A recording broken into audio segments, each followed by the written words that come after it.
दशकं नंबर 1 सान्द्रानन्दावबोधात्मकम् अनुपमितं कालदेशावधिभ्यां निर्मुक्तं नित्यमुक्तं निगमशतसहस्रेण निर्भास्यमानम् अस्पष्टं दृष्टमात्रे पुनरुरुपुरुषार्थात्मकं ब्रह्मतत्त्वं तत्तावद्भाति साक्षात् गुरुपवनपुरे हन्ता भाग्यं जनानाम् एवं दुर्लभ्यवस्तुन्यपि सुलभतया हस्तलब्धे यदन्यत् तन्वा वाचा धिया वा भजति बत जनः क्षुद्रतैव स्फुटेयम् एते तावद्वयं तु स्थिरतरमनसा विश्वपीडापहत्यै निःशेषात्मानमेनं गुरुपवनपुराधीशमेव आश्रयामः सत्वं यत्तत्पराभ्याम् अपरिकलनतो निर्मलं तेन तावद् भूतैर्भूतेन्द्रियैस्ते वपुरिति बहुशः श्रूयते व्यासवाक्यम् तत्स्वच्छत्वात् यदच्छादितपरसुखचिद्गर्भ निर्भासरूपम् तस्मिन् धन्या रमन्ते श्रुतिमतिमधुरे सुग्रहे विग्रहे ते निष्कम्पे नित्यपूर्णे निरवधि परमानन्द पीयूषरूपे निर्लीनानेकमुक्तावळि सुभगतमे निर्मल ब्रह्मसिन्धौ कल्लोलोल्लासतुल्यं खलु विमलतरं सत्त्वमाहुस्तदात्मा कस्मान्नो निष्कलस्त्वं सकल इति वचः त्वत्कलास्वेव भूमन् निर्व्यापारोऽपि निष्कारणमजभजसे यत्क्रियामीक्षणाख्यां तेनैवोदेति लीना प्रकृतिरसति कल्पापि कल्पादिकाले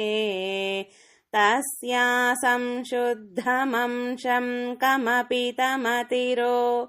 धायकं सत्वरूपं सत्वं धृत्वा दधासि स्वमहिमविभवाकुण्ठवैकुण्ठरूपम् तत्ते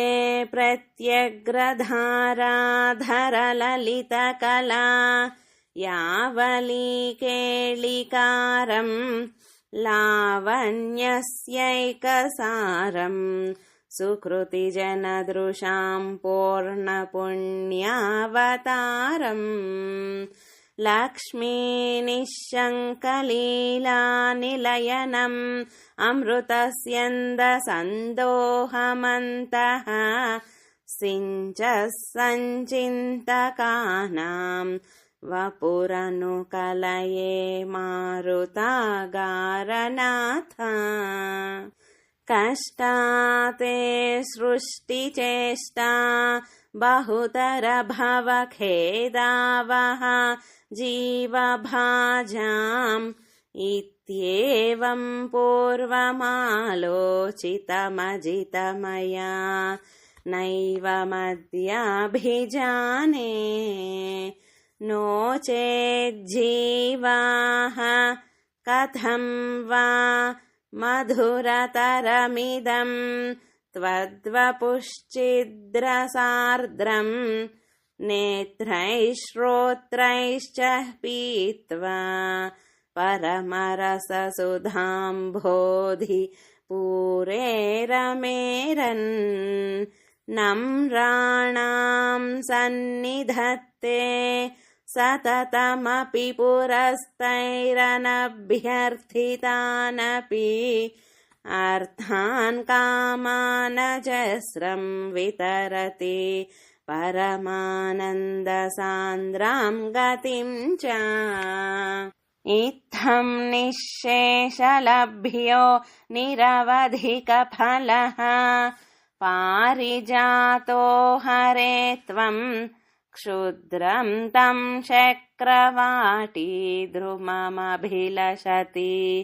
व्यर्थमर्थिव्रजोऽयम् कारुण्यात् काममन्यं ददति खलु परे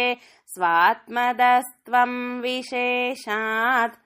ऐश्वर्यादीशतेऽन्ये जगति परजने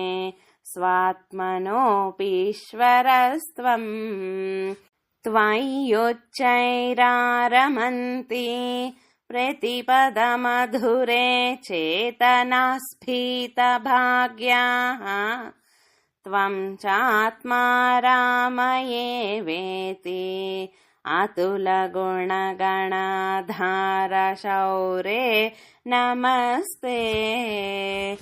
ऐश्वर्यं शङ्करादीश्वरविनियमनम् विश्वतेजोहराणां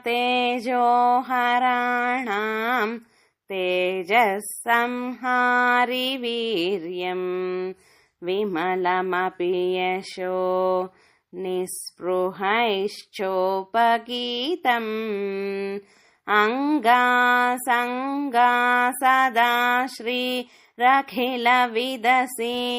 न क्वापि ते सङ्गवार्ता तद्वातागारवासिन् मुरहर भगवच्छब्दमुख्याश्रयोऽसि